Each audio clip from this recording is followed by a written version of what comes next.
In 1830, only a few miles away from what is now the great city of Cincinnati, lay an immense and almost unbroken forest.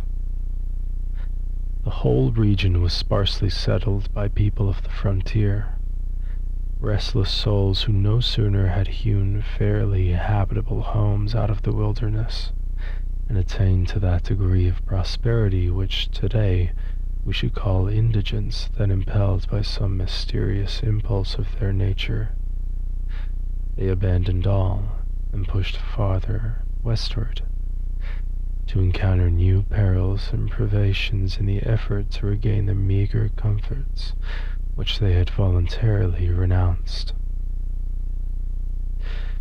Many of them had already forsaken that region for the remoter settlements, but among those remaining was one who had been of those first arriving. He lived alone in a house of logs, surrounded on all sides by the great forest, of whose gloom and silence he seemed a part, for no one had ever known him to smile nor speak a needless word.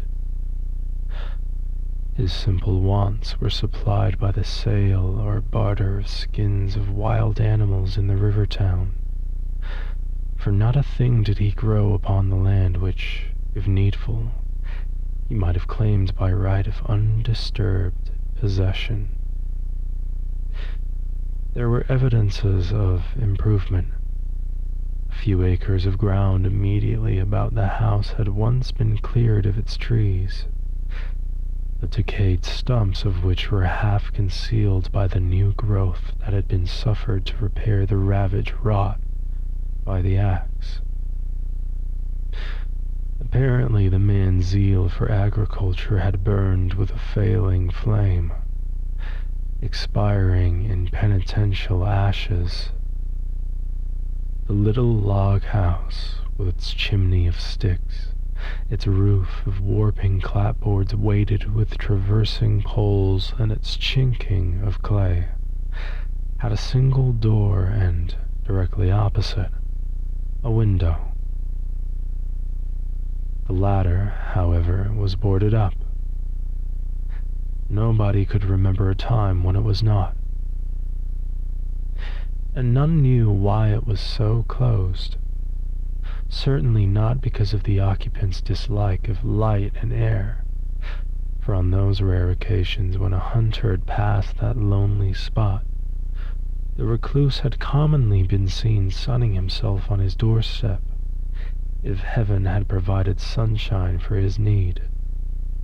I fancy there are few persons living today who ever knew the secret of that window, but I am one, as you shall see.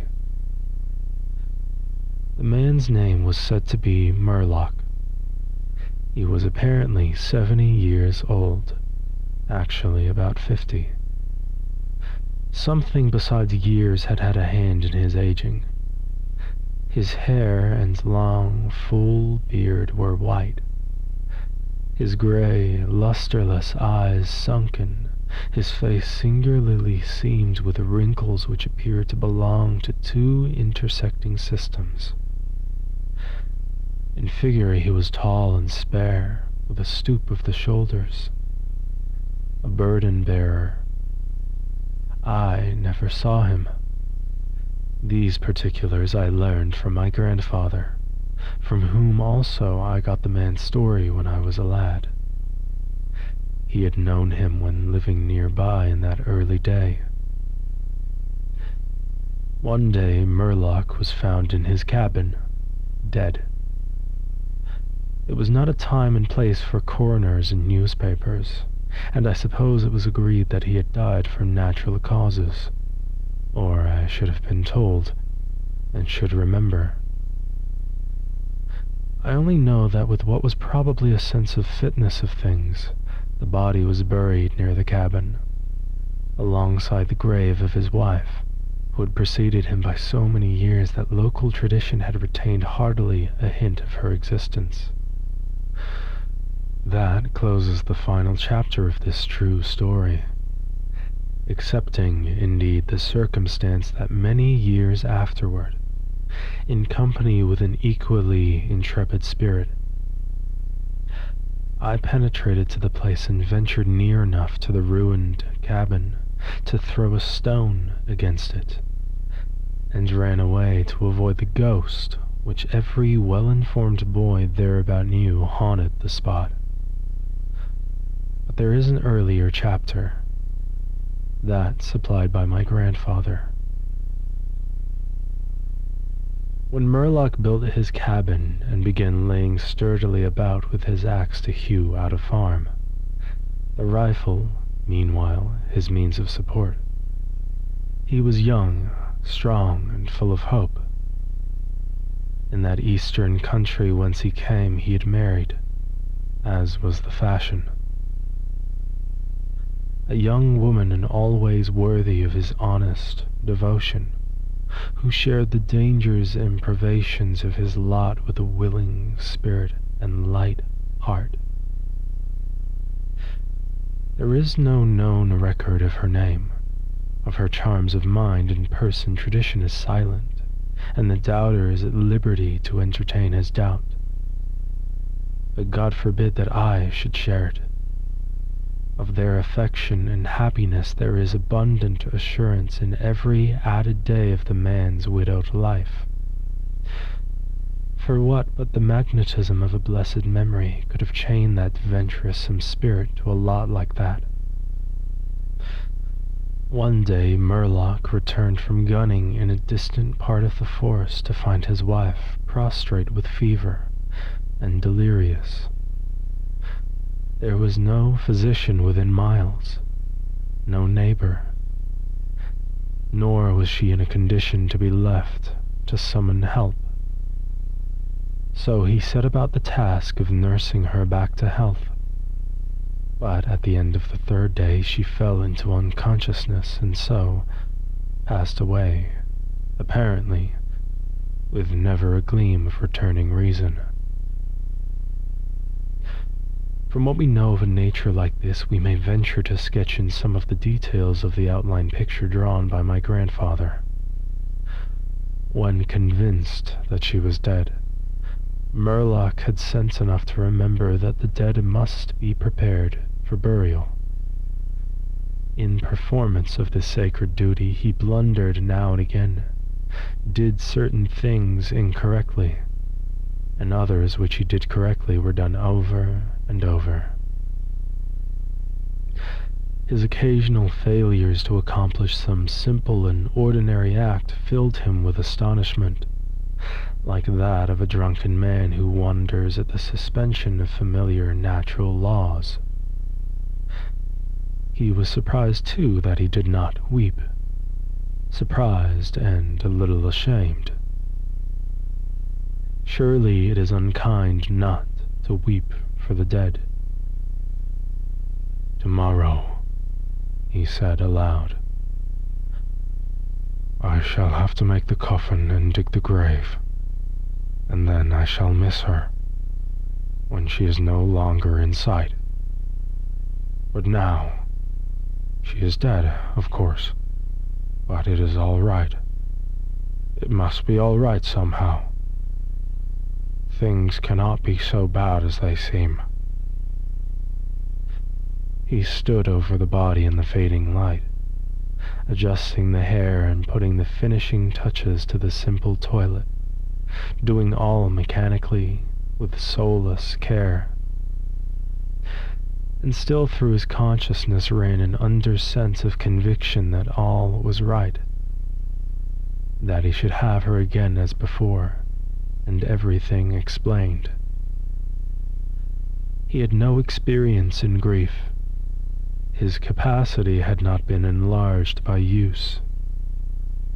His heart could not contain it all, nor his imagination rightly conceive it. He did not know he was so heart-struck. That knowledge would come later and never go. Grief is an artist of powers as various as the instruments upon which he plays his dirges for the dead, evoking from some the sharpest, shrillest notes, from others the low, grave chords that throb recurrent like the slow beating of a distant drum. Some natures it startles, some it stupefies. To one it comes like the stroke of an arrow, stinging all the sensibilities to a keener life. To another as the blow of a bludgeon, which in crushing benumbs. We may conceive Murlock to have been that way affected, for, and here we are upon surer grounds than that of conjecture, no sooner had he finished his pious work than, sinking into a chair by the side of the table upon which the body lay, and noting how white the profile showed in the deepening gloom, he laid his arms upon the table's edge, and dropped his face into them, tearless yet, and unutterably weary. At that moment came in through the open window a long, wailing sound like the cry of a lost child in the far deeps of the darkening wood. But the man did not move. Again, and nearer than before, sounded that unearthly cry upon his failing sense. Perhaps it was a dream, for Murlock was asleep. Some hours later, as it afterward appeared, this unfaithful watcher awoke and, lifting his head from his arms, intently listened. He knew not why. There in the black darkness by the side of the dead, recalling all without a shock, he strained his eyes to see. He knew not what. His senses were all alert. His breath was suspended. His blood had stilled its tides as if to assist the silence. Who, what, had waked him? And where was it?